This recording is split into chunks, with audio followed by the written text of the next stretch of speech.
Good evening, listeners, brave navigators of the enigmatic and the concealed. Have you ever felt the pull of the unanswered, the allure of the mysteries that shroud our existence? For more than a decade, a unique comic publisher has dared to dive into these mysteries, unafraid of the secrets they might uncover. This audacious entity is Paranoid American. Welcome to the mystifying universe of the Paranoid American podcast. Launched in the year 2012, Paranoid American has been on a mission to decipher the encrypted secrets of our world. From the unnerving enigma of MK Ultra mind control to the clandestine assemblies of secret societies. From the awe-inspiring frontiers of forbidden technology to the arcane patterns of occult symbols in our very own pop culture. They have committed to unveiling the concealed realities that lie just beneath the surface. Join us as we navigate these intricate landscapes, decoding the hidden scripts of our society and challenging the accepted perceptions of reality. Folks, I've got a big problem on my hands. There's a company called Paranoid American making all these funny memes and comics. Now, I'm a fair guy. I believe in free speech as long as it doesn't cross the line. And if these AI-generated memes dare to make fun of me, they're crossing the line. This is your expedition into the realm of the extraordinary, the secret, the shrouded. Come with us as we sift through the world's grand mysteries, question the standardized narratives, and brave the cryptic labyrinth of the concealed truth. So strap yourselves in, broaden your horizons, and steel yourselves for a voyage into the enigmatic heart of the Paranoid American podcast, where each story, every image, every revelation brings us one step closer to the elusive truth.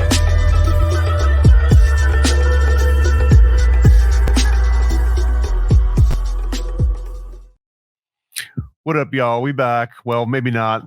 This isn't live because I got my wrist slapped, but that's okay. Because today we got Nick Nittoli, a man that's probably no stranger to getting his wrist slapped. We're going to get into that. But first of all, welcome to the channel. You're freaking huge, man. You make dope music. You make music that means something. And I just want to say, first of all, thanks for coming on, and tell people where they can find you, where to go and download everything right now while they're listening. Yeah, totally, man. First off, thanks for having me. I'm glad to be here. And everything is at Nick Nittoli, NickNittoli. I'm on Instagram until they ban me. Facebook, Spotify, Apple, iTunes, you name it, I'm on there. Twitter or X or whatever they're calling it. And NickNittoli, pretty much on every platform. If you got to come up with the top 3 platforms that might ban you first, which top 3 do you think they would be? Dude, I get on my YouTube every day and I'm like, how the fuck is this still like, I don't understand. Like what, like somebody's not doing their job. Like, sometimes I make content that I'm like, let's see if this will get me banned off YouTube. But they've taken a few albums of mine down off Spotify. They took a song I did. It's funny, man, like the conspiracy stuff, they really don't care about. I did a song with another artist and it was called Transphobic. And they took that song down. And then I did a song called Pronouns, and they took that down. So like the Alphabet Group is a lot more powerful than people trying to like censor conspiracy stuff. They care way more about the LGBT trans movement than they do if you're saying like 9/11 was an inside job, the moon landing was faked, and CIA killed JFK. Like they're like, we don't care, but don't talk about the gays. Well, because that's not their active PR campaign. Their active PR campaign doesn't really include NASA at this exact moment, but you can be damn sure that the second it does include that, they just shift the focus to that thing. And now all the dogs, all the AI algorithms now do that thing. And maybe they don't care about the other unspeakables that we won't mention, that everyone knows the thing. And that's actually been a learning experience for me too, because I guess maybe this is just like being naive and growing up as a kid, but it seemed like musicians and artists got to play in this like protected space. Like you couldn't go out and just say stuff out in the open like that. It was almost grounds for, getting locked up. Like they might make a rule up on the way as you're going there, you were resisting on the way. But if you did it like on a stage and you had an audience and people were listening to it and there was merit with some kind of like artistic endeavor that you were doing along with that message, it felt like you always had a little bit of ground afforded to you.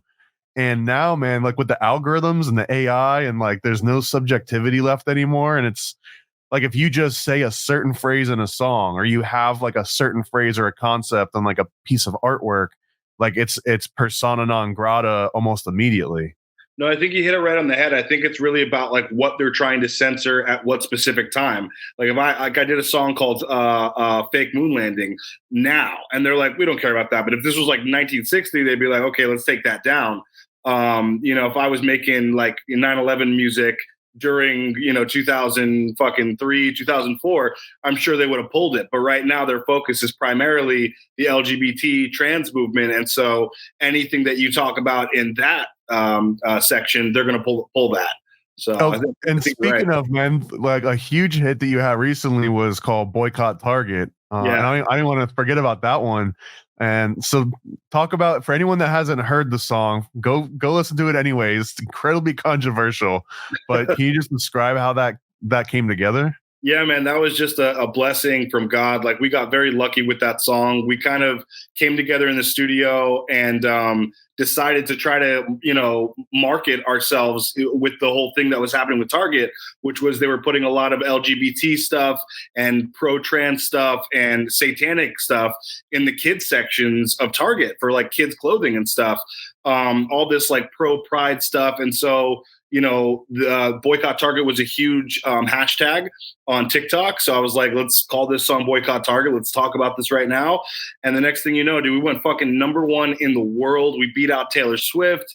We beat out Luke Combs. Like, the list goes on and on. And yeah, man, we got very fucking lucky. The song's a banger. Like, the beat and the melody and everything about it is just fire, in my opinion. And the by the powers of God, dude, we got very lucky. That song fucking went worldwide. Like, people know that song all over the world right now, so it's awesome. Has that one been taken down on any major platforms that had to get put back up? Or no, which is funny because that's about that stuff. I think because that one got so much press that they couldn't take it down. Like, Newsweek covered it, New York Times covered it, fucking like it became this thing, it went like crazy viral. And so I feel like they would have added more fuel to the fire if they tried to pull it down. And I think that's the only reason why it's still up today. And man, see, that's so insidious to me, because that's the part that like stings the most. That if it were like a small artist, which you were, not too long ago, we all experienced that.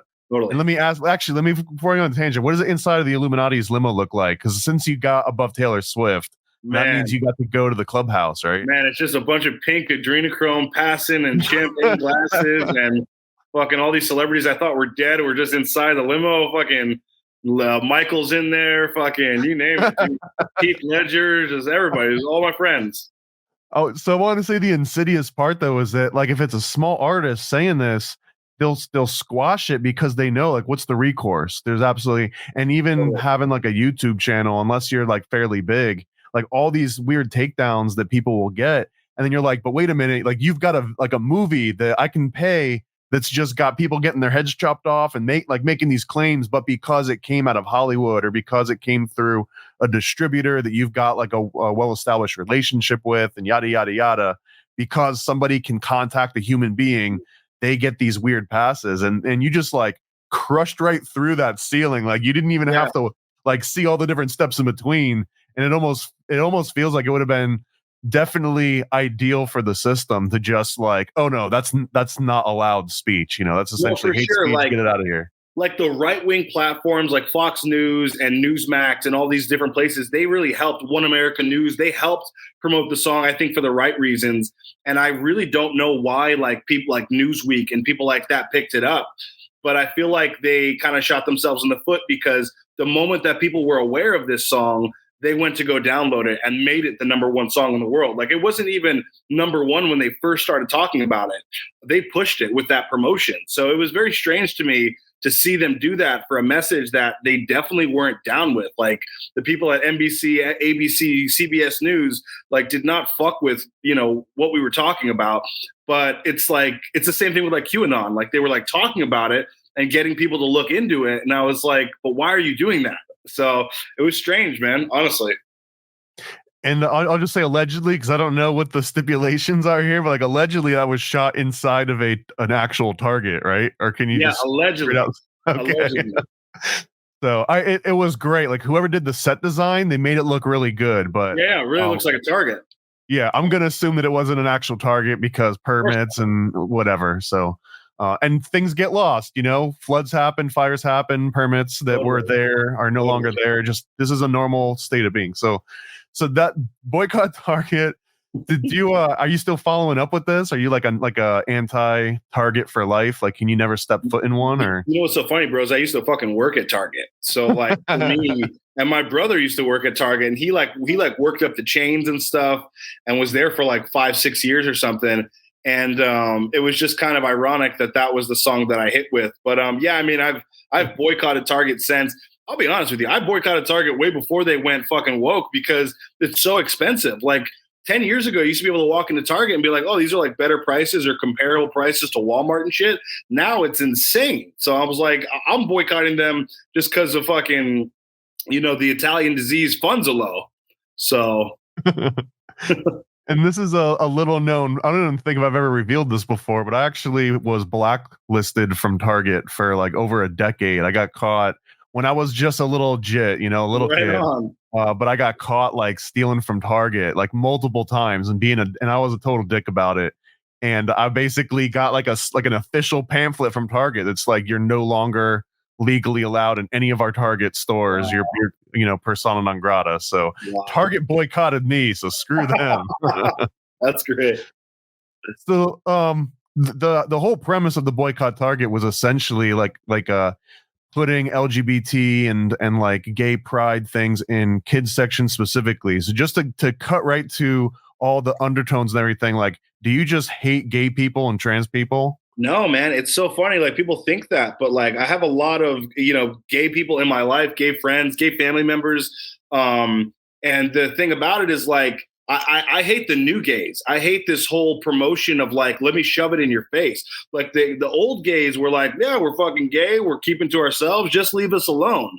And that was fine. And now they're like, no, we're gay and we want you to be gay. We want to take your Disney characters. We want to take your celebrities. We want to do the same story, but make it gay. Like every single thing that comes off Disney Plus now is like one of my favorite superheroes, but now he's gay, or now there's a female instead of a male. And so this promotion, this like, let's make your kids gay, let's do like you see on all these conservative pages on Instagram, like they have these fucking like drag shows and all these kids are watching and stuff. And I'm like, what is this? What is the new gay? So I'm like anti-new gay, I guess you could say. I have no problem with gay people. I'm truly not homophobic. I would say that I'm transphobic for sure. Like a man in a dress fucking with his cock tucked, like with lipstick, just does something to me very negatively. I can't really, control that.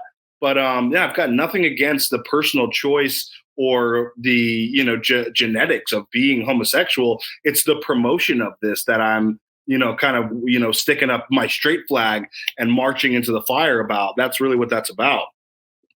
Is there anything outside of like, I don't know, kid, like once, I guess if it were only applicable to 18 and up, right? If it was only an adult society, would it be fine? Like for everything to be promoted? Or are you kind of against like as a whole culturally? Look, it's funny, man. I hate the lack of creativity in the gay movement right now. Like they're like, oh, we can't write a new Cinderella. So we want to make this Cinderella be woke and put a black person in it and make it drag, make it gay.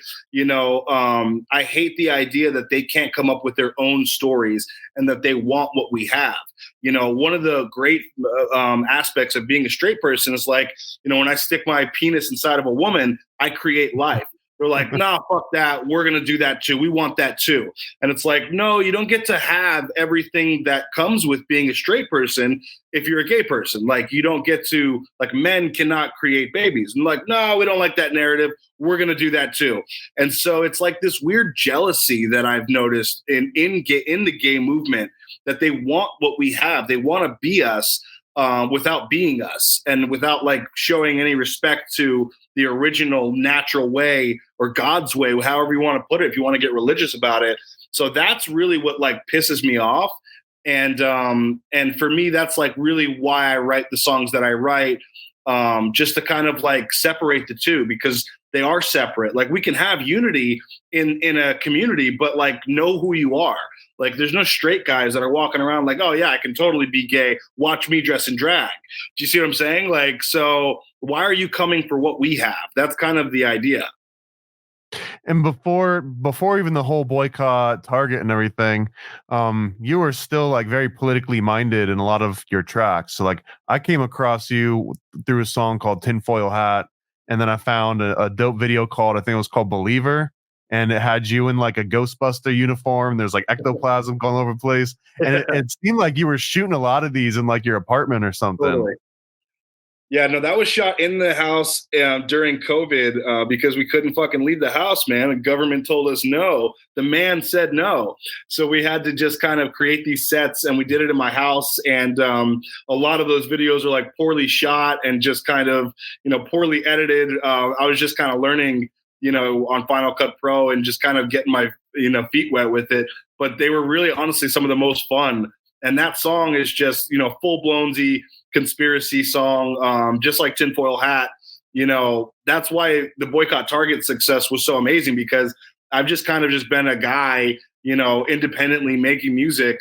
And I just kind of like, I just do things, you know what I mean? I just talk what my truth is. And sometimes you get lucky, and sometimes, no one gives a fuck about your song at all. So Boycott Target and Tinfoil Hat were one of those times where like I got some real promotion on it.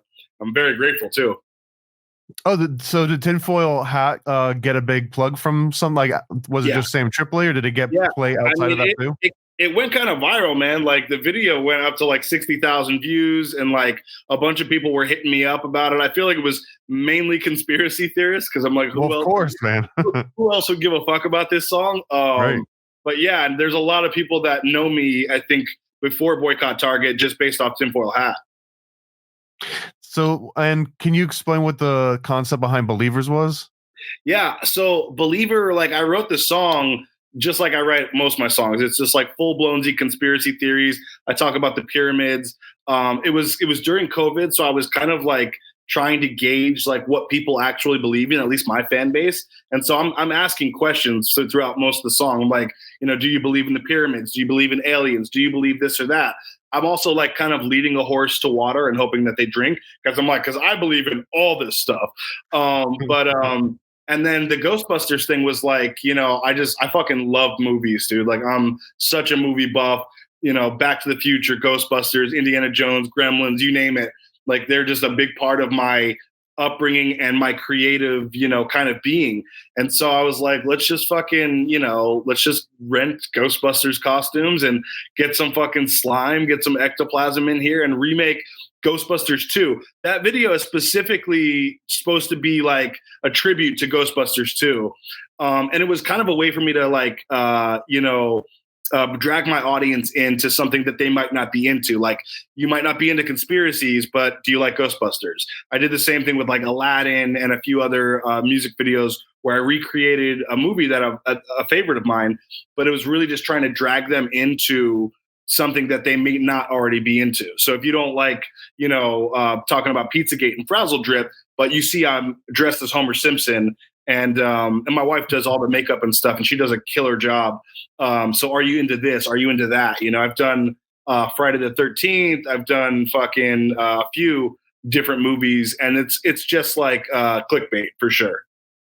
I love that, man. I think that's maybe where we're kind of kindred spirits, and I picked up on it. Not just like the complete embracing of all the nostalgia and like repurposing it for your own needs, you know what I mean? But like this whole entire concept of trying to like make it into a creative space, and then just like you're saying, like kind of being shacked up into one little spot and turning that into, it sounds like, just nonstop creative production. Because I saw like 3 or 4 videos, but you probably did way more than 3 videos in that apartment, right? Oh yeah.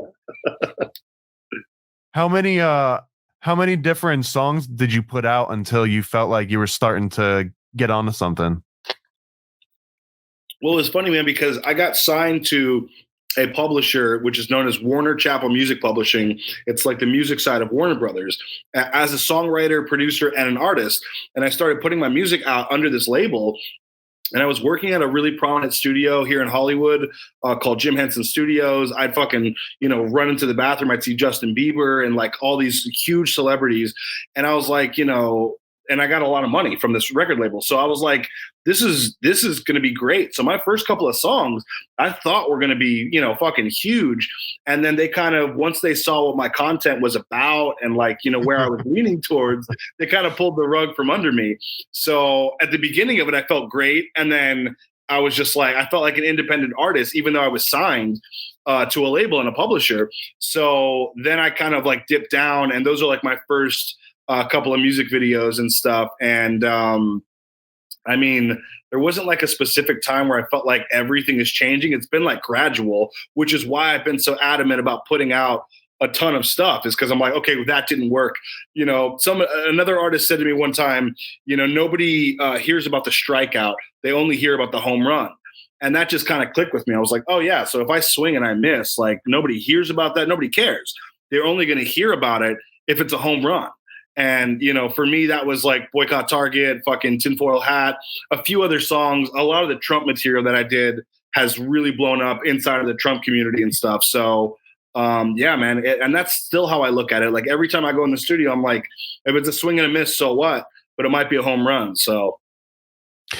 Are there any topics, because you're starting to like get like a huge audience, right? Like it's become more and more massive, and you're probably starting to realize like what kind of buckets or what kind of demographic types of content like hits the hardest.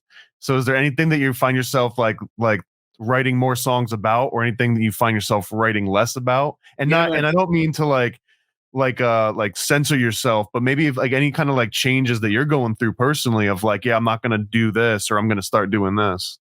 Yeah, it's kind of fucked, man. I'll be honest with you, because the Trump community, I have a huge Trump fan base right now. People that love Trump, love MAGA, love me. And they know me in that community the most. And then I have a conspiracy following of people that are just like into Tinfoil Hat, a lot of the conspiracy songs that I've done. And then there's a third bracket of my fan base that is more Christian rap, more like religious music, which I've done a few songs like that as well. So if I put out a full-blown Trump song, which I just did, called Make America Great Again, nobody in the conspiracy movement is really going to fuck with that. But if I put a song out that's called like fucking, Bigfoot exists, then all of my conspiracy fans are going to fuck with that. And none of my Trump fans, and not too many of my religious fans. So I have this kind of like three tiers that I kind of need to cater to. And at the end of the day, man, I've never made music for money. You know what I mean? Like I've never made it for attention. So for me, I really just go by like, how am I feeling today? With Trump winning right now, recently, I was like, I'm going to make Make America Great Again song. I'm feeling that way. I hope Trump wins. I'll do that right now. Tomorrow the Bigfoot song could come out. Do you know what I mean? Like I'm always going to be a conspiracy guy. I never will waver from that. But as I progressed in my artistry, I've become more Christian, more religious, and somebody who really thinks that I wouldn't be here if it wasn't for God. So a lot of Christian stuff has come out of me recently. I just dropped a song called Christian Rap that's like all about it. So it's difficult to decide. I like what you were saying a little bit earlier too, again with like the nostalgia aspect, but like, okay, maybe you don't want to hear about Pizzagate and Frazzle Drip, but what if it's Homer Simpson talking about Pizzagate and Frazzle Drip? And it's like, now I can get my foot in the door, huh? And I wonder, like, can you apply that to, what's that? I said I want to drag people in. If they're not into that, like one of my favorite points of my life was learning about conspiracy theories, or learning about the truth rather, and finding this stuff and going down that rabbit hole. So for me, like if I can do that, if I can be a gateway musically for somebody to like actually find out about 9/11 and JFK and all this stuff, reptilian aliens, etc., then like I'm not too far from a David Icke or too far from an Alex Jones if I led you to that path. So, it's kind of also a moral responsibility that I feel, knowing the information that I do, to enlighten people that are younger than me, or whoever's new to this information. So where was your entry point into conspiracies and I guess what people would call truth? Like, do you know what year it was? Do you remember? Yeah, man, it was like a little before like 2010. maybe sooner than that. I dropped LSD with a homeboy of mine, and we fucking typed in conspiracy theories on YouTube, which is something I never did in my life. We watched everything that you can imagine. And this was when YouTube had the real deal. So like, it wasn't this censored YouTube shit. Like, it was the real fucking deal. The best 9/11 videos, the best reptilian alien videos, you name it, dude. And we watched all this shit, and I fucking came down from my trip, and I was like, hey man, was all that stuff that we were watching, was that like the LSD, or was that shit real? And the moment that I realized that it was real and that the LSD like really just enhanced the delivery of that message to me, I never stopped. Like, I just never stopped. And I really do my due diligence when it comes to research. Like, I feel like I'm way better of a researcher than I am a rapper, musician, producer, etc. Like, what I do online looking for things it's one of the best things I do. So I found a lot of truth, and I've decided to put that in my music. And what was the first one that hit? I guess if you can remember what videos you were on, like not the exact videos, but I assume that if it was after 9/11, then there was a bunch of 9/11 stuff in there. Yeah. Was it like some MK Ultra, reptilians? But like, was there one that like stood out to you the most, and you started researching that one immediately? Yeah, like we were watching some Timothy Leary videos, and somehow that kind of transgressed into MK Ultra and like Clockwork Orange, and then Kubrick and the moon landing and stuff, and the Franklin conspiracies and all that stuff. And like, it was just, I mean, like we an LSD trip is like 12 to 16 hours if you get some good shit. So like, we were on it, dude. Like, we just watched everything. I think 9/11 was really the one that hit the most for me, because it just made the most sense. And for like someone who's watching conspiracy theories for their first time, you can believe in a plane not melting steel fucking rather than like reptilian aliens a lot easier. So I feel like I really believed that the most. And then I just rewatched it, with a sober mind, and I was like, what the fuck is this? And it's one of those things, like when you feel like someone gives you the truth, then you're open to more of it. And that was what it was for each topic after that. Like, I was like, I really think that 12 fucking terrorists with box cutters did not do this. And so after that, like, I just kind of kept researching and finding more truth, man. Where are you in like psychedelic entities? I don't do anything anymore. I'm like completely sober. I'm so lame. But I used to do it all. I used to do mushrooms, LSD, ecstasy. Well, do you have a thought on it now, even if you don't touch it anymore? Do I what? Like if someone's talking about like, I don't know, like the clockwork gnomes or like the salvia entities or any of these like creatures or entities that people describe in the psychedelic realm, just because a lot of people seem to indicate it's in the head. Some people think they're demons. Some people think they're something else. A buddy of mine did fucking, what's the fucking DMT, and who I really trust his opinion on things. And I was like, what happened, man? And he told me that he met these like, snake-like green gods, and that they were like in a different realm and laughing at him that he was in this realm, and that he was basically saying that they were looking at him like he didn't belong in the realm that they were in. And I've done a lot of psychedelics with this friend of mine, and I really trust what he says. So I believe that is probably what I would see, or what other people might see. I've also heard that same thing from other people who have done DMT. So yeah, I definitely think it exists. I mean, I saw some wild shit. Do you think that this might be the same thing as aliens, or do you think aliens are different from this? Honestly, it's one of those things I feel like I could decipher better if I had done it myself. I can only ask him so many questions, and like, you know what I mean? Like he can only describe his experience so well to me. But I believe in aliens, and I believe in demons, and I believe in fucking, tripping your balls off. So it could be any of those three. I really don't know. So I want to talk about demons a little bit, because I'm like fascinated by like the rules, and like, because like, I guess long story short, I would love to know if someone could just set up like a video feed and summon a demon, and then like make them dance on TikTok or something, and then just make money off of it, and then like cast them back away. But that's not happening. So like I guess the smallest version of that one is that do you think it will be possible if you're just like, I don't know, you're like a naive 13-year-old, you're a little bit edgy, you're not necessarily going to Barnes and Noble and Starbucks anymore, but like the modern version of that is you're scrolling Amazon and you're just looking up like the Satanic Bible by Anton LaVey, or you're looking evil grimoires and you order it and you start reading through it. Do you think that 13-year-old could possibly just be straight up summoning demons through books, or would they have to go out and like start doing like harmful things to people? I mean, I think that, summoning demons and doing anything having to do with the supernatural or, the black magic realm has to do with a lot of time and a lot of experience. I don't think that somebody can just like pick something up and get a Ouija board and all of a sudden tomorrow morning they're fucking Voldemort. I think that a lot of it has to do with time, perseverance. And this is me talking from experience of knowing a lot of Satanists and being involved with a lot of satanic shit in my past.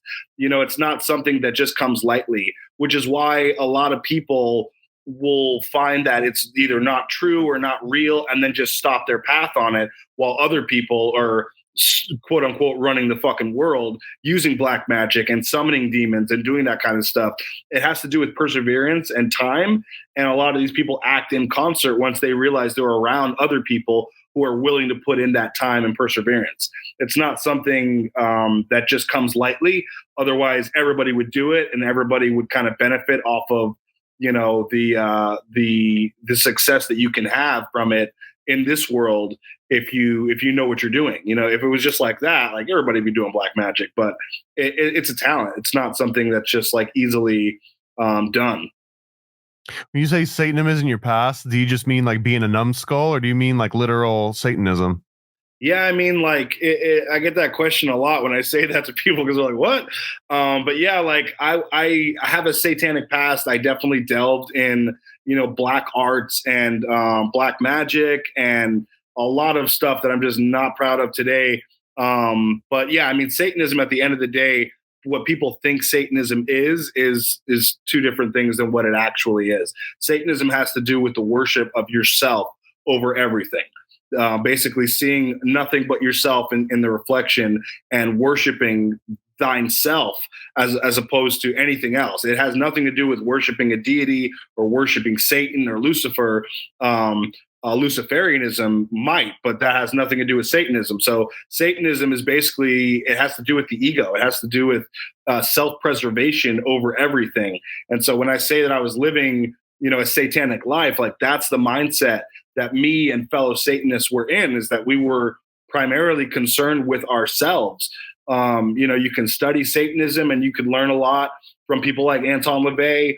But at the end of the day, like, what you see in like the magazine version of Satanism, it has nothing to do with it. It really has to do with worshiping yourself and caring about yourself more than anything, because that's the most satanic thing. That's the most evil thing that you can do or achieve, is just to not care for your fellow man, not care for, people who have less than you, not care for anybody, not care for people who have more than you, just only caring about yourself and putting yourself first. That is, to me, the definition of Satanism. It's interesting that you brought up the like the distinction between Luciferianism too. And like if you had to make like the impossible Sophie's choice, right? You're getting marched down to the gulag, and the only choice you get to make is you can like stumble a little bit to the left or stumble a little bit to the right. And one goes down to the Satanism gulag, and the other one goes down to the Luciferian gulag. Which gulag are you heading towards? Honestly, man, I would just pray for death at that point, because for me, honestly, the darkest place I've ever been in my life was, becoming a Satanist and worshiping myself over everything else. It's the worst dynamic that a human could be in, especially when we have the capacity to care for others and to put others' needs ahead of our own. That's what makes us human. So it's literally like, I don't even want to be alive if I'm caught in that modality of thinking anymore, because that was the worst of me. And although it led me to a lot of like, success and musical achievements, my soul was just drowning at that point and seeking something better. And luckily I was saved by whatever you want to call it, and kind of transferred from that modality to where I'm at now. And I'm so proud of the person that I am today. It's not even funny, man. Since you do seem like you do an immense amount of research, you're well spoken, like you know what's going into your lyrics. Like they're not. It doesn't seem like you're just throwing some cool buzzwords in the chat GPT and then like making it sound good, right? So I'm really curious about this one. That if we're into like not just the general term of Satanism as being self-involved or narcissistic, but like legitimately putting intent behind it, then I assume you probably had done some occult reading and you read about like the old like ancient Mithras cults and like all these old stuff. So how do you reconcile?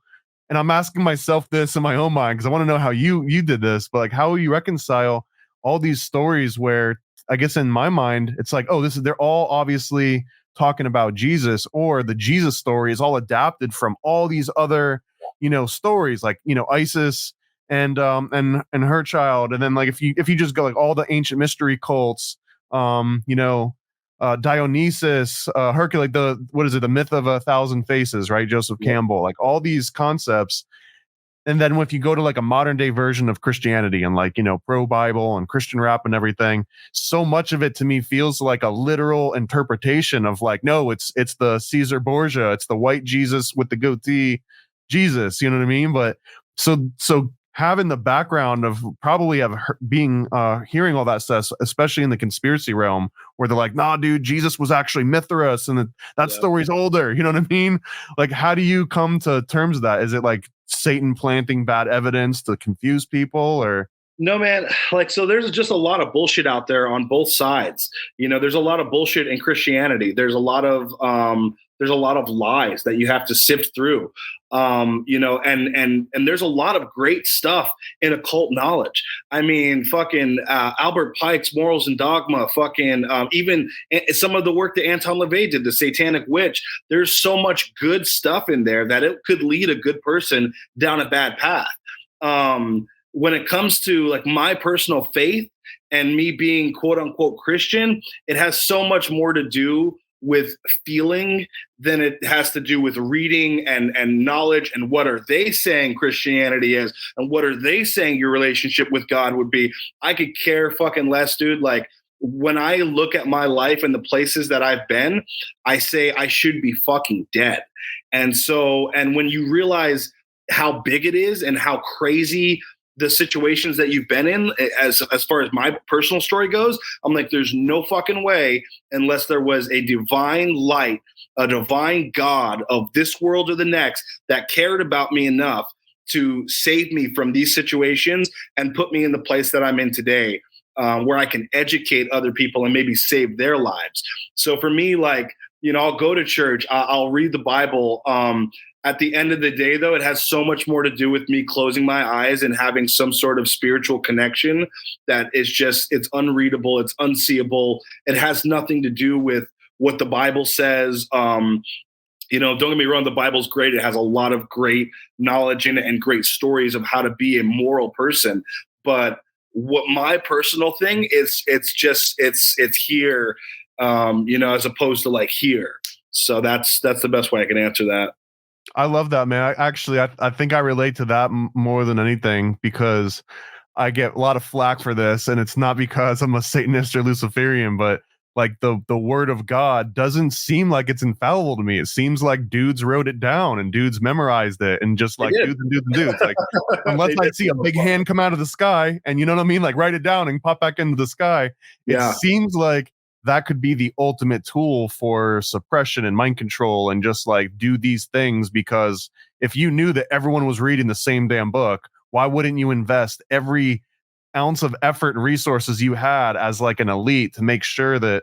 So let me throw this one at you, because this one, and this is a thought experiment. I don't even have my own opinion on this one, so I'm not like pinning one way or the other, but this concept that Jesus said turn the other cheek, I always wonder, was that like a warlord or like some king that was like, yo, if we just tell these people that God wants them to just, let us have our way and, give unto Caesar what is Caesar's. Like all of this feels like submissions to the state. And that, as a conspiracy theorist, some of those things rubbed me the wrong way, because it was like, yo, God says to do what the cop says, right? If the cop pulled me over and I don't have my prescription on me, then that's what it is. But it feels like that's a form of control. Yeah, I mean, listen, like the belief in a God or a power greater than yourself is different than religion. Like the word religion in Latin means relegare, which means to tie back, to hold, or to oppress, or to thwart from forward progression. So if you have somebody who's steeped in religion and that's all they are, then they're not able to move forward, literally to tie back, to hold, or to thwart from forward progression. If you look at a lot of people that are lost in like a religious mindset, you can't have a conversation with them for the most part. They're not able to move forward. When you prove them wrong about something, they can't see it. So like I don't like to look at myself as a religious person. Like I said, it's a personal relationship that I have in my heart, in my spirit. You know, and I really do feel like we are going somewhere else. I don't think that this is the last you know, hurrah for our spirit. I think our body dies and I think we go somewhere else. Is it exactly what it says in the Bible or what you see on, you know, the commercial idea of like heaven and hell? I have no fucking idea, but I just know that this is not the end of it.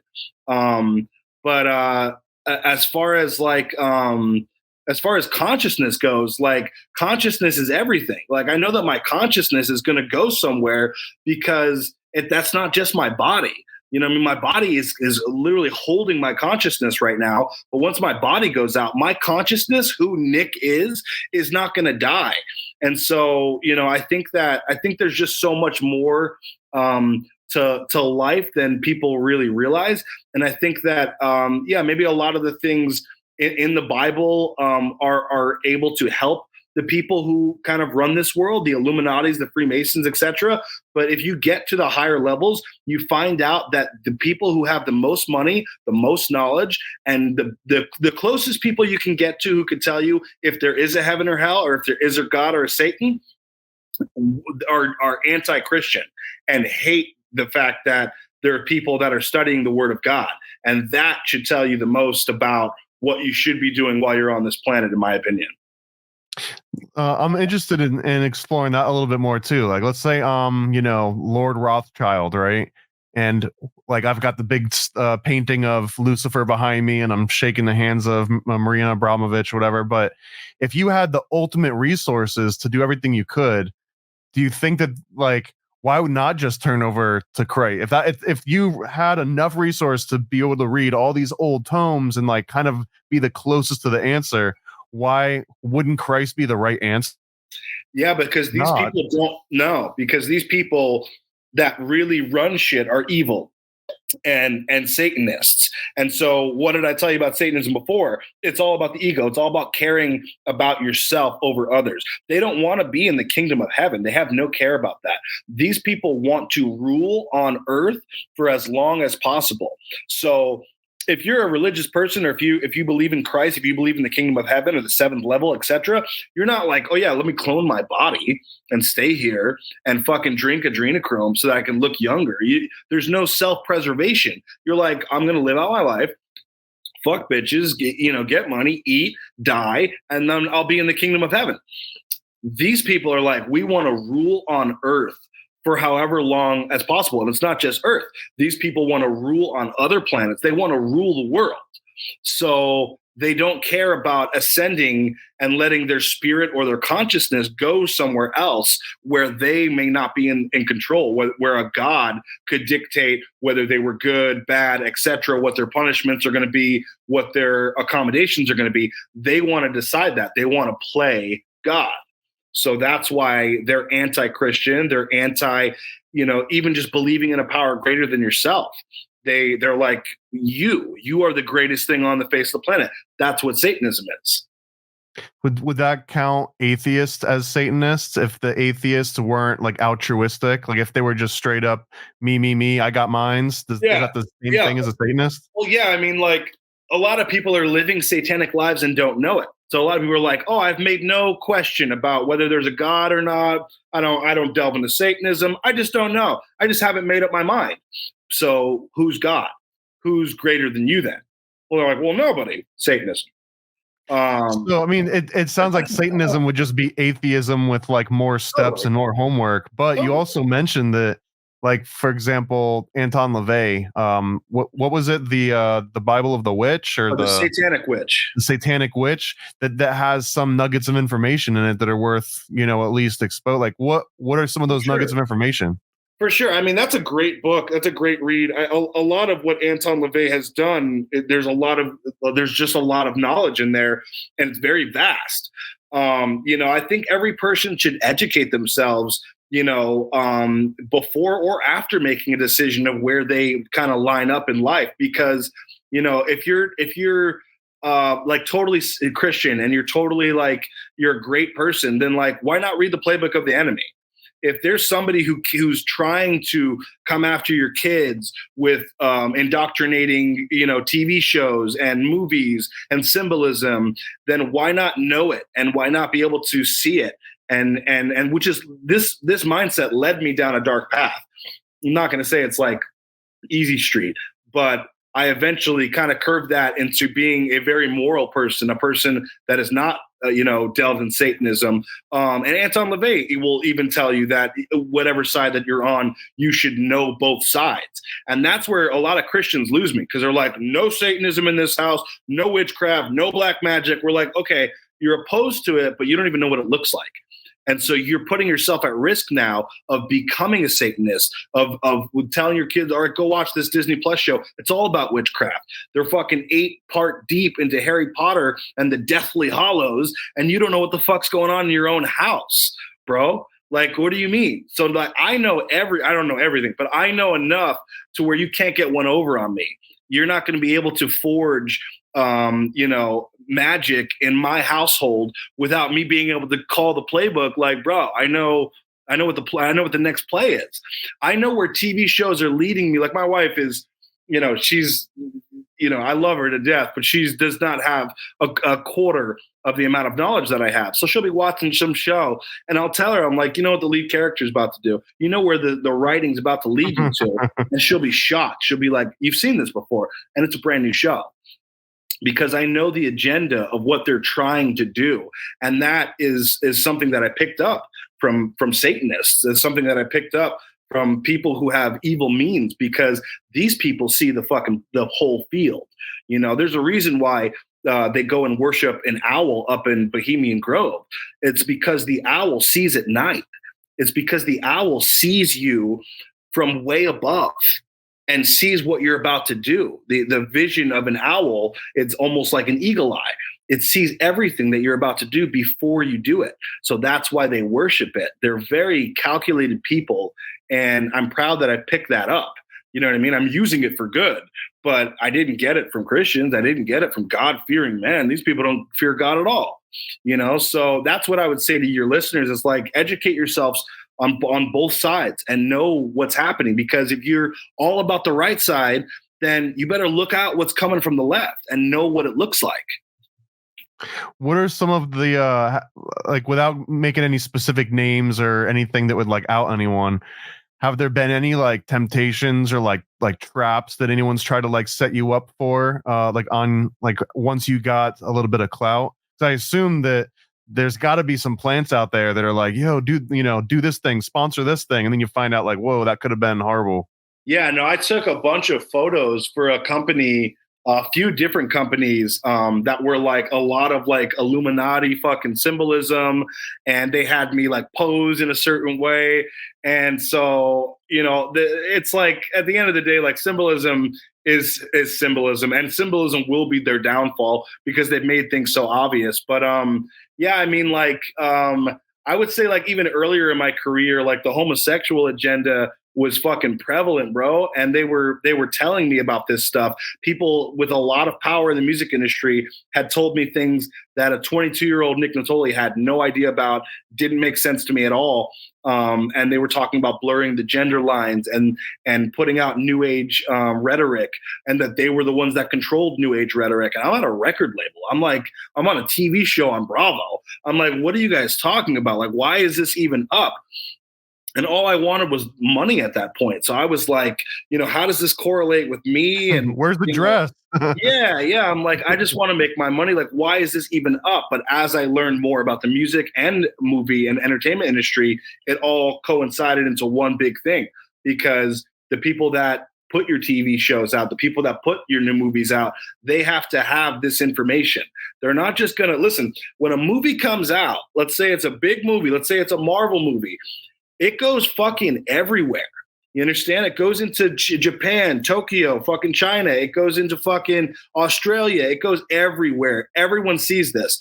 So the message has to be acting in concert. It has to be a part of the agenda in order for it to even get released. The script, before it gets approved, has to do what they want. Otherwise, it's not going to get made.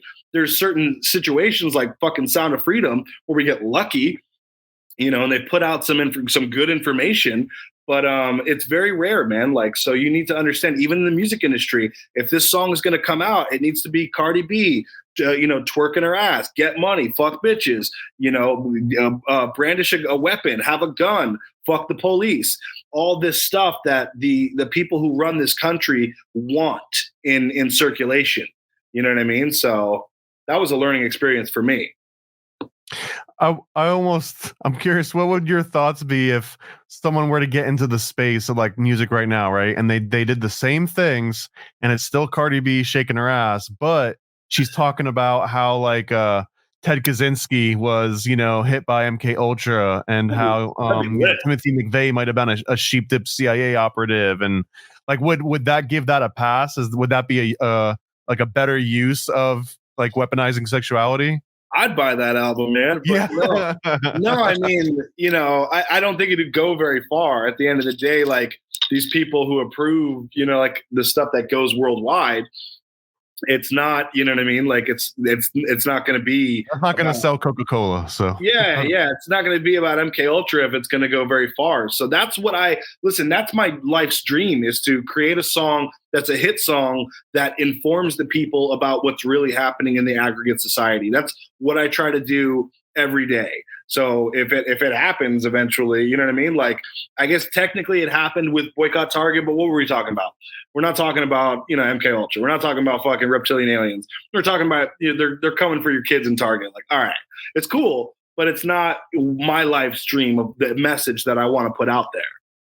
What would be like, at least in this context of putting a message out into the world that wouldn't have got out there otherwise? Like, what would, like, if you could pick one topic that everyone would be like, oh, damn, I know about that now because of Nick Nittoli, like, what would that topic be? It's funny, like, the people that are like yourself that know about conspiracy theories and stuff, like, I love you guys, but I don't really feel like I'm immersing like crazy knowledge on you. I'm not giving you any fucking news breaks. You guys know what's up. So for me, I would rather touch the soccer moms and touch the fucking people that don't know about 9/11 and get something like a song that really breaks that message to them in a way that wakes up, the majority of the population. Because, we could talk all day and think that the majority of the population are conspiracy theorists in 2024, but they're not. You know what I mean? Like, so, which is why Cardi B is successful, which is why Drake has managed to have a 20-year career and never say anything about the American people. Not once. Not fucking one time did he ever go, they cloning you, they cloning Eminem, they cloning all celebrities. He's never done it once. So for me, it's like, I want to break the people that are listening to Drake. I want to break the people that are listening to Megan Thee Stallion with just a message that seems elementary to guys like you and me. Like 9/11 was an inside job to those people. That's like my plan. I want to propose a new series. It doesn't have to be with me, and this is just a freebie for you, but Nick Nittoli touches soccer moms. I think that would do really well. When I said it, when I said it, I'm like, I should retract that statement in some way, shape, or form. No, I think you should lean into it. Like that should just be like a new ongoing series, and we just hook you up with just random soccer moms on TikTok that have like 500K followings, and you just try to convince them of something. Go hard. Well, you know, we got close with the soccer moms in particular with Wayfair like 2 summers ago when the whole Ellen shit was happening and the adrenochrome was popping. And let's get something straight. Adrenochrome was popping for the first time ever. I was like, people are talking about fucking QAnon, adrenochrome, and it was soccer moms that got into the Wayfair thing. I know because I know a few of them, a few of my wife's friends, and I was like, how the fuck do they know about the Wayfair thing? Like, I saw it on TikTok. They think it's really creepy. They're locking up kids in cages and selling them for $20,000. And I was like, man, I really hope this progresses. Next thing you know, it just got shut down. They put the clamp down on it. Nobody talked about Wayfair again. But that was the closest we got. I would love to know what the formula is to like get it in there before they can clamp down. Because if we could figure out what that formula is, bro, it's kind of like what the synthetic drug makers do. You just keep shifting a molecule around and release it again, and then you always stay a step ahead. No, I think it was TikTok, because TikTok it's not American owned, and they didn't have like full blown censorship on it. So like Pizzagate ran up to like 54 million views on the hashtags on TikTok. And I was like, that doesn't sound like my American government. Do you know what I mean? Like, what's going on here? Yeah. And so I think there's like, when a new platform comes out, especially if it's not an American platform and we all get on it, you know, I think there's an opportunity there to wake up the public. But you know. That's a little bit nuts to me though, because then you also have like the Chinese population for the first time, like they're getting some access to American culture, and they're just like, well, I guess in America they just like stick kids in cabinets and sell them for 20 grand. This is weird. I didn't know about that about America. Proud to be an American. Yeah. So where are you at like patriotism scale right now? 0 to 10. Where Listen, I'm 36 years old. I grew up in a time where, you know, if I see the colors today, if I see American colors, my heart warms up. I love my country. You know, I'm one of those guys. I don't really travel outside of the country as much as I should, because I love being an American. I love America, and I'll fight for it to my dying day. I know, you know, our American government has done some fucked up shit, but for me, man, like when I see that flag waving, I just become, you know, just very, very patriotic. And everything I'm doing right now is, you know, just, it's to fight for my country and the people in my country. And yeah, I have no words other than I love the USA, man. I'm going to fight for it till I die. And how would you have responded to that after Joe Biden wins his second term? Same response? Yeah, it's you know, that for me, it's like that's a different sector of this country. What I'm talking about is like the history, the Thomas Jeffersons, the Thomas Edisons, the founding fathers, the people who even, you know, on a lie went and fought for us in fucking Iraq and Afghanistan. You know what I mean? Guys that fucking, you know, love this country enough to, you know, leave an NFL paying job to go fucking fight, you know, overseas and die for this country. For me, that's real. And so therefore, if it's propaganda that led them there, you know, same with Vietnam, it's like, it doesn't matter. At the end of the day, like, what a beautiful thing that patriots have done for this country, for this land. And so I'm just like a little shit that just is probably not going to die for my country, at least not in battle. And I have so much respect for the military and so much respect for people that fucking bled for this country and continue to do so. So do you think in Guantanamo Bay, when they blasted Britney Spears and NSYNC at those prisoners, that might have actually been a little bit of a good thing? Like getting all that. Yeah. Like just take some of this.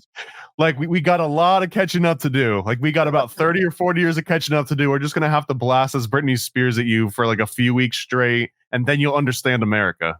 Yeah, man, I'm a big cloning guy. Like I've done a lot of research into cloning and specifically the company Clonaid that was like the original clone center that made Eve. And I really just think that there's so many people that I think are not the same people. And if you really look at the ears, the nose, the mouth, like plastic surgery can only do so much. It's so much easier now to replace someone rather than kill them off completely, because they've done that so much that they've raised so many questions. And they've created people like you and I who don't believe the official story. So now they're like, oh, let's not kill him. I mean, we'll kill him, but we'll clone him and just make him do whatever we want now. Now he's going to do that Disney movie that he wasn't going to do. I think fucking Eddie Murphy's a clone. I'm watching him in this Candy Cane Lane fucking Christmas special with my wife. And I'm like, Eddie would have never done this. Eddie would have never done another Coming to America.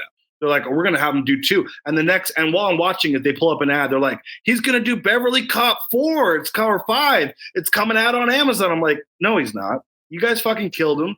You took everything.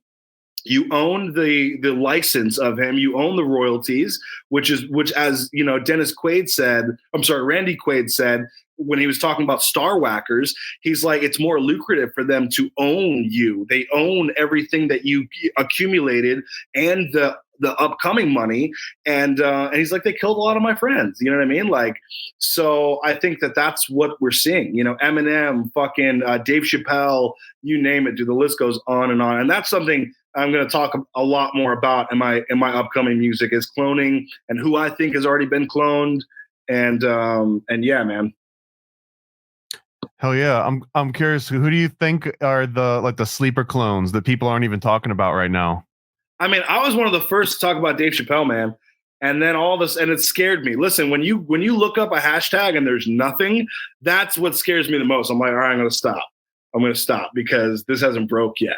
Do you know what I mean? Like if it breaks, then people are like, oh, okay, there's 20,000 searches. I'm like, okay, I'm just one of the 20,000. But when I'm the only one, I'm like, dude, I'm going to end up in a fucking underground military base because I searched this first. But yeah, Dave Chappelle, Eddie fucking Murphy, a lot of people, man. Honestly, the list goes on and on. Now, when I watch a new series or something with my wife, I'm like, is that Kurt Russell? Like, go back.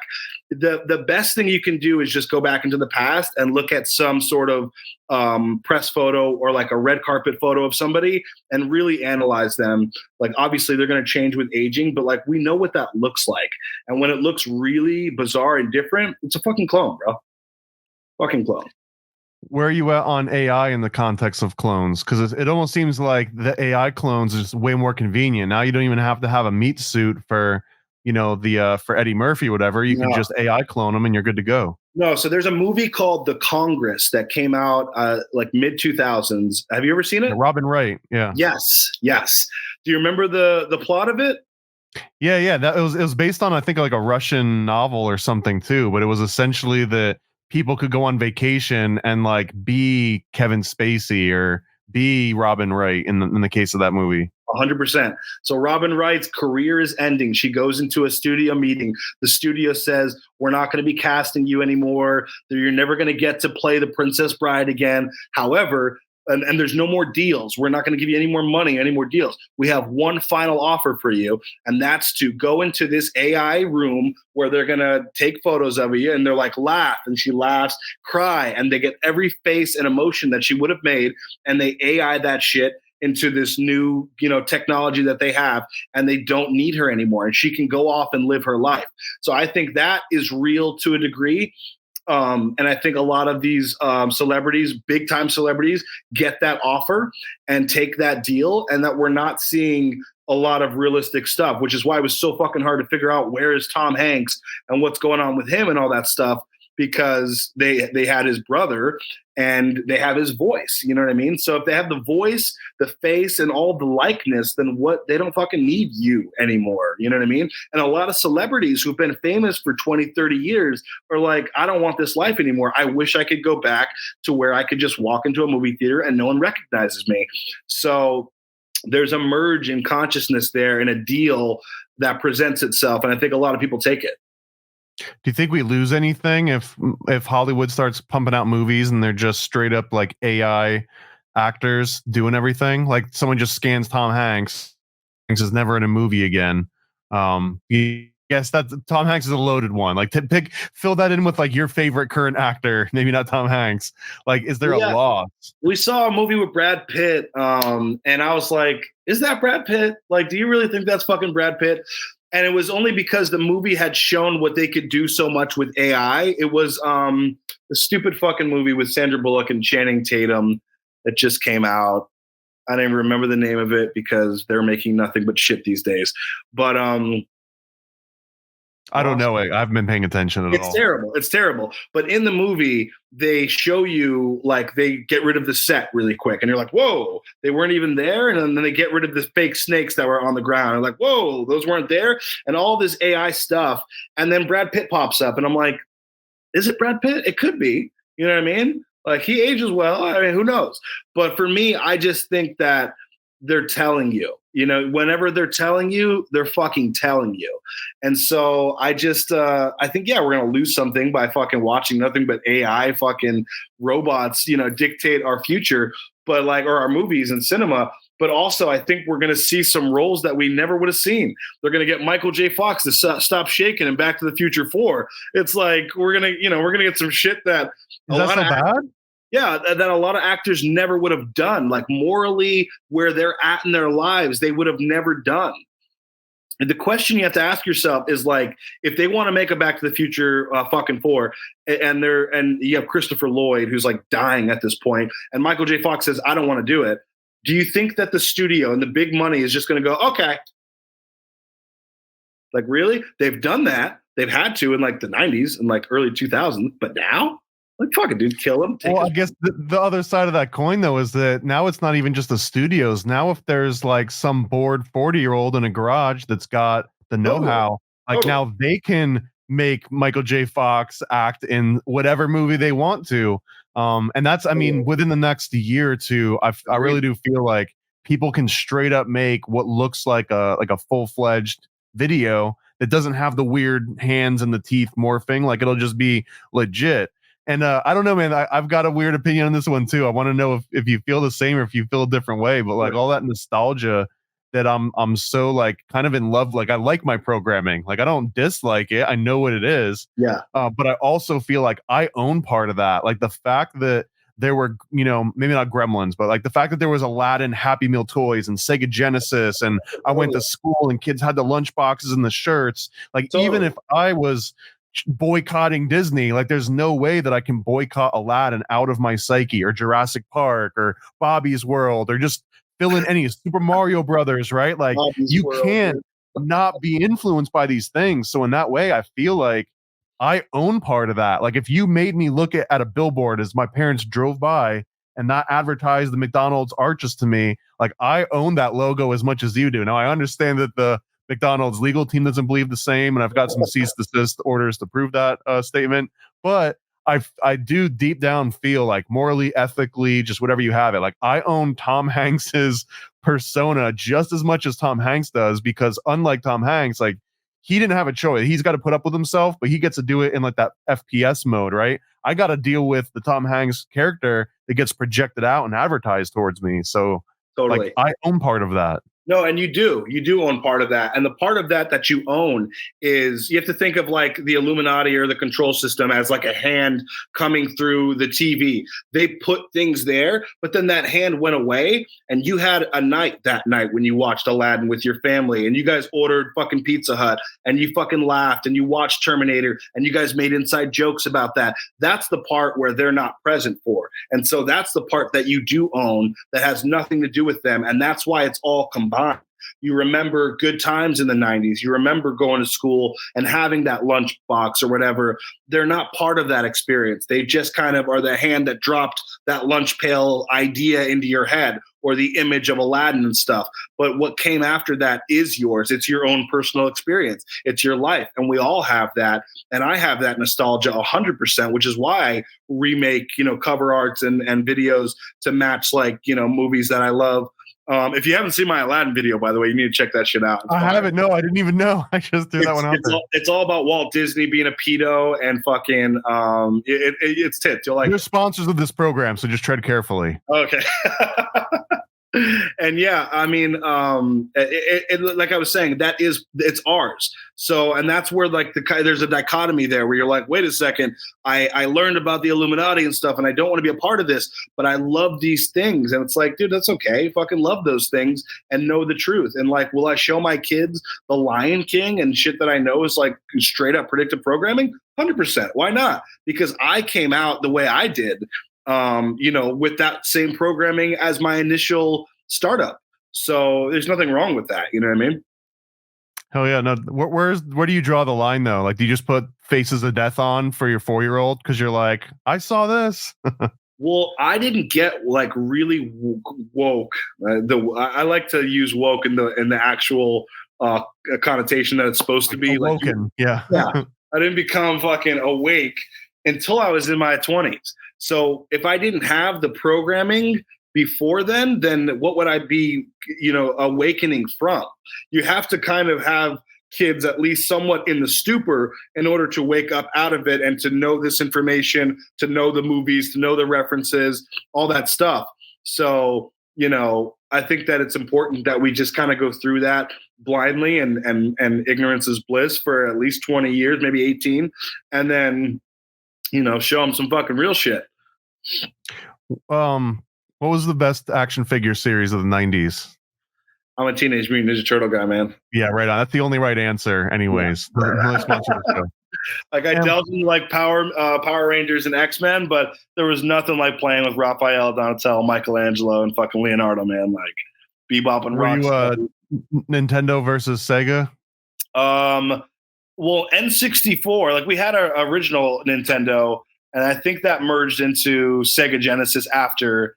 And then after that, it was all about GoldenEye. Dude, GoldenEye just like wrecked my life. Fucking N64. Was that the gateway drug into first-person shooters? Star Fox and all that shit. Like, did you do the slaps only? Oh yeah, all the time, dude. Oddball was like a cheat character to have. You had Oddball, you were just fucking killing. He was one with like the longer hands, right? No, he was the midget. Oh, that's right. Yeah, Oddball was the little one. Yeah, because it was harder to. Yeah. Oddjob was a cheat, man. All right, I got a quick little segment here. We're gonna do. I'll give you the rules ahead of time just to keep the pace. But I'm just gonna ask you about a random conspiracy theory topic, and I just want a temperature check, 0 to 10. Okay. 0 meaning you don't believe it at all, and 10 meaning that you do believe it, like 100%. 10 meaning balls deep. All right, cool. Let's do it. Hey, conspiracy buffs, I double dare you to take some PCP, the Paranormal Conspiracy Probe. On your marks, get set, and go! All right, flat Earth. I don't think it matters at all. I think it's one of those things. It might be true. I haven't researched it enough, but when people tell me they're like complete flat earthers, I'm like, dude, it doesn't matter. They own the globe. So let's focus on that first. It doesn't matter if it's flat, round, they're controlling it. That's still not a number, though. I need a number 0 to 10. What, 0 to 10? Like, that one's low for me. I'd say like a 2. Dinosaurs. Dinosaurs existing? Dinosaurs ever existing. Like if you like to qualify, you go into the Museum of Natural History and you see the T-Rex, and you see the Brontosaurus, and you see the Allosaurus and stuff. No, are those real, or are those all lies? No, so I think dinosaurs existed. I think they're just using that as a way to discount reptilian aliens. So I go 10. I believe in dinosaurs 100%. About dragons, and as a stipulation, 100%. Fire, they have to breathe fire and they have to fly. Yeah, 100%, 10. What about demons being summoned onto the planet, like, a la 1980s horror movie? Like physical form, not just like something that attaches itself to you and makes you do bad things. Yeah, like I'll go halfway, like who really knows, but I believe it. Like whenever they show you something so many times over and over again, in like every movie ever made, I think it's stemming from some truth. So I'd say 5. What about angels? Again, like when they show it to you over and over again, I think there's some sort of systemic truth to it. So, equal 5. Yeah, equal 5. What about Nephilim? 10. So I'm curious about that one. And usually we rapid fire, but I want to ask you some of these so I don't forget to. Yeah. So like, Nephilim, as my understanding, was either the Watchers or the original angels procreating with humans, and then that creates the Nephilim. Is that your understanding of it, or is there another version of it? I honestly thought the Nephilim were just giants that roam the earth, and that they have skulls and a bunch of bones to prove that these giants existed, and they are mentioned in the Bible. Okay, that's a fair point, because the Nephilim could refer to what those giants were, but then there's also like the biblical background of the Nephilim that it's like, well, how did they get to be so big? And I guess that's where the story of the Nephilim is that, well, it was because these giant angel watcher creatures procreated with people, and then it created like a mid version, like they're golden doodles of the ethereal realm. That could be true. Like, I'm just saying, like, I think that there were giants that roamed the earth, and we have a name for them. They're mentioned in a historic book known as the Bible. I'd say that's a 10 for me. The worst theories that you've ever read about, like the whole spirit cooking stuff, how legit do you think that those are? Like the absolute, I guess the one would just be like eating faces and wearing faces and just things to do with faces, apparently. Oh, that's all real, man. 10% on that, or 10 out of 10 on that. Do you think that there's 0 out of 10 modern day hip hop Illuminati? 10. And yeah, the thing about it is it just doesn't stem to like just hip hop. You know, people who love hip hop are like, oh, it's all about hip hop. Like, it's a music industry. It's the same thing as a movie industry. They don't go, there's an action Illuminati, or there's a, horror Illuminati. There's just an Illuminati that runs the world, bro. Like, where you on Bigfoot 0 to 10? I'll say, fuck. I believe that it's possible. I just don't, again, with the flat earth, like, I don't think it matters. And I haven't done enough research on Bigfoot. So I'll say 0, but like, not out of disbelief. I haven't done my due diligence on it. Until I've done my research, I don't like to talk. About the sunken city of Atlantis. Oh, 10, hard 10. Go back to Socrates. Back to Socrates or Plato, man. Like, what are you talking about? What about time travel? 10. Already existing, or that it's potentially can exist? Ben existed. They're using it. Our future will probably change drastically because of it. And it is in every fucking new movie that you watch for a reason, because they're about to prep us for that to be a real thing in people's lives. Do you think dogs go to heaven? Yeah, I think that, like, spiritually, dogs is a hard one. But yeah, I think spiritually, like, look, the old cartoon version of when something dies and then you see the spirit like rise up out of it, that, again, like, if they put it in so many things, I think it's real. So I'll go 5 out of 10 just because you said dogs. But yeah, I'm curious, how far can we get down here? If I were to say it's like a mouse, does that still get into heaven? And if we go to mosquito, does that get into heaven? And if we go to bacteria living on the back of the mosquito, like, is there a cutoff point when you're like, whoa, guys, you got to be so tall to enter? No, because there's no cutoff point for consciousness. So I think that's really the question there, is like, is it conscious? All right, cool. Well, then consciousness will arise out of a body and go somewhere. Have you ever, we're out of the 1 versus 10 thing. I'm just cool. That was hard. Follow up with a few. And I don't know if you ever heard of the concept of like the silver cord. I think it's like a Rosicrucian, but they do a lot in occultism. And this is the concept that you've got like a spiritual body that over, and I'm gonna completely butcher almost all of this. So if there's any experts, like, my bad, but that as you like are brought onto the earth, and if you're not like completely, spiritual, absolute Jackie Chan black belt master, then it kind of looks like this amorphous blob. But that over time you can almost craft it and make it take like a certain shape or make your body. But that when you go to sleep or when you become unconscious, and this is why I was thinking about this, that there's like this little cord that attaches your body to your spirit, and it kind of like floats above your body if you're sleeping, if you're incapacitated. And this is what people report when they're like in the ER and they look down and they see their body and they have this out of body experience. It's almost like a little like the string on the bottom of a balloon. You can always kind of like yank it back down, but if someone comes by and cuts that string, then it drifts off. And this is like Terry Schiavo vegetable phase, I guess. Yeah, I mean, I had one out-of-body experience my whole life, and I was totally sober for it. It was during something called Bikram yoga, which is like really hot fucking yoga. And my consciousness, like my spirit, whatever you want to call, started like floating around the room. However, and I could look down and see my body, but I did feel some sort of attachment. Like I couldn't just fly off to heaven. Like I was definitely attached to my body still. So I think that that's probably real. I mean, why aren't you doing that every day? That shit honestly really scared me, to be perfectly honest with you, when it happened. And I was in like my mid-20s when it happened. And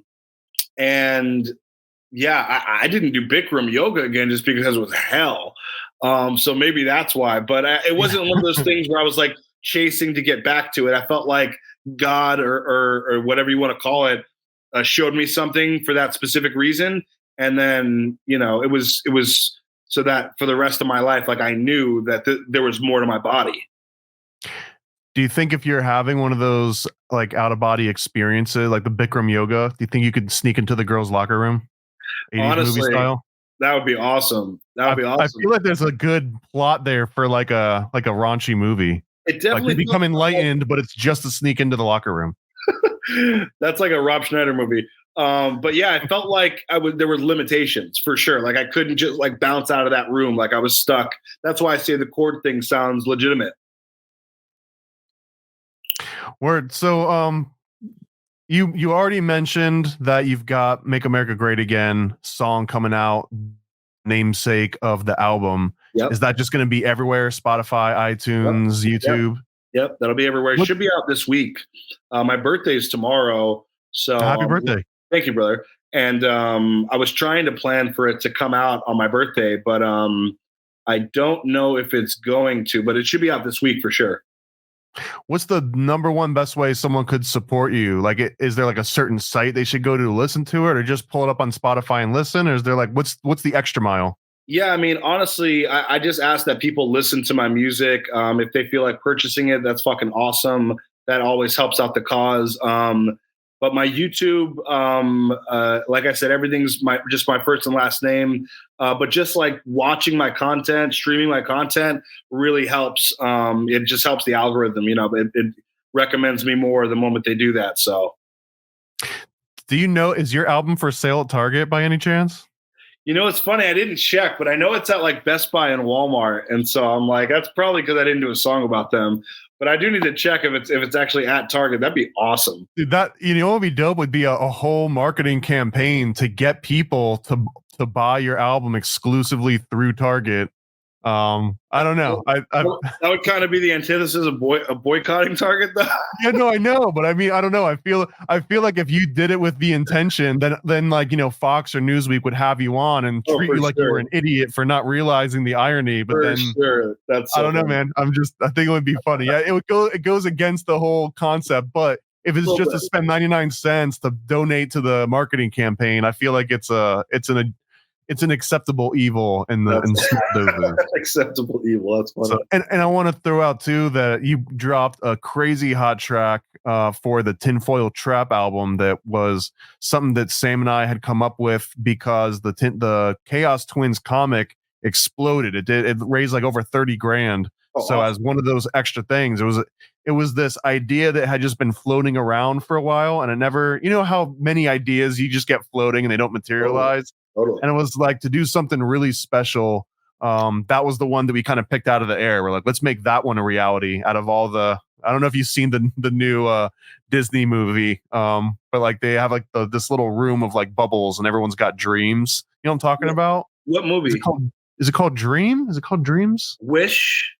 Yeah. Have you seen I haven't Wish? seen it yet. Well, anyways, we have like a wish room. So when you see the movie, you'll know what I'm talking about. And that was the wish we pulled down, was the Tinfoil Trap. How is it?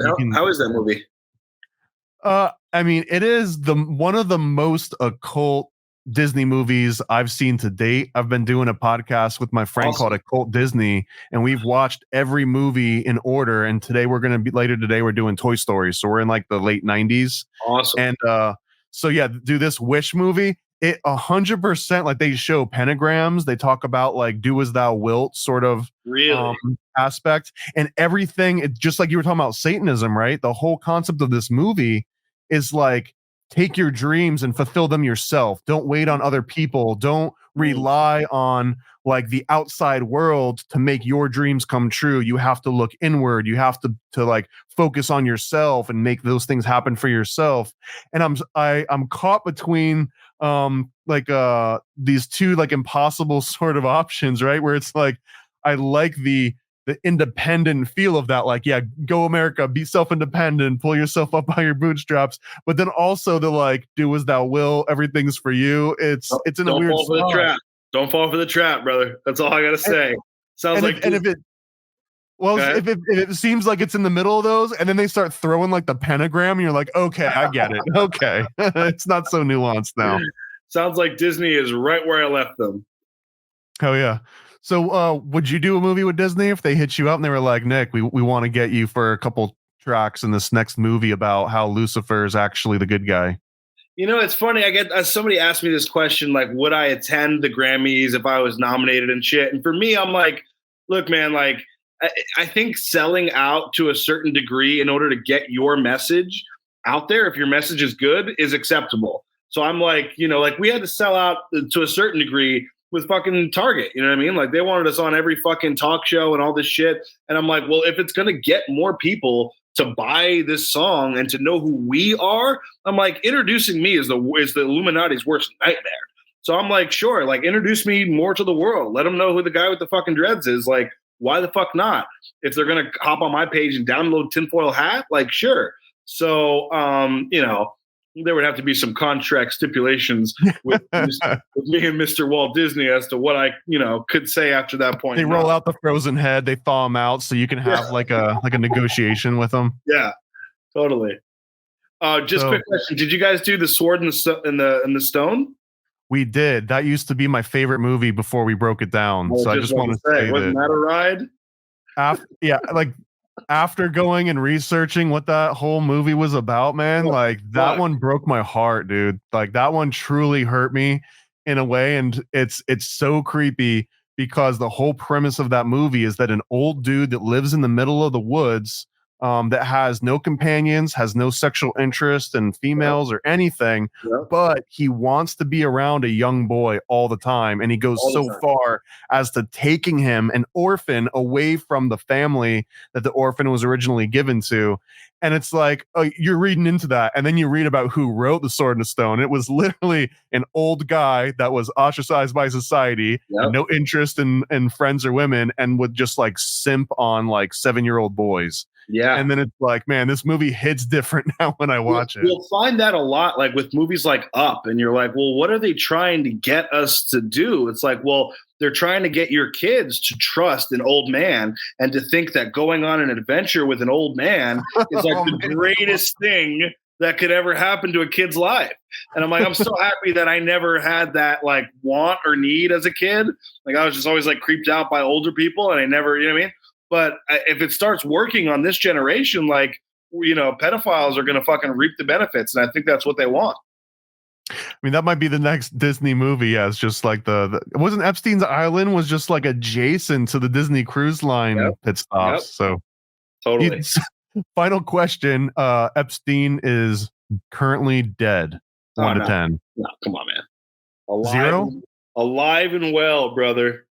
So on that, another one of our sponsors is unfortunately Epstein's Island, but we have been licensed to actually create the official Epstein Island video game. Here it is. Check it out.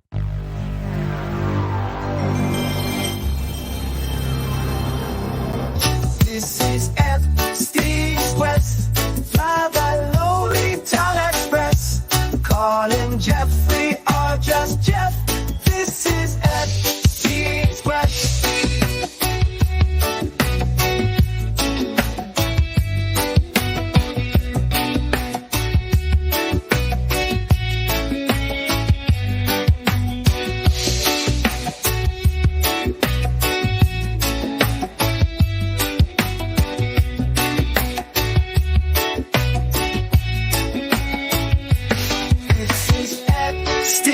Quest. Fly the Lolita Express.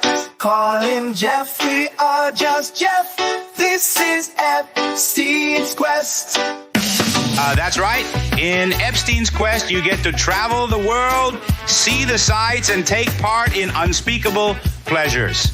Blackmail your friends for fun and profit, featuring all your favorite characters of the dark underworld and beyond.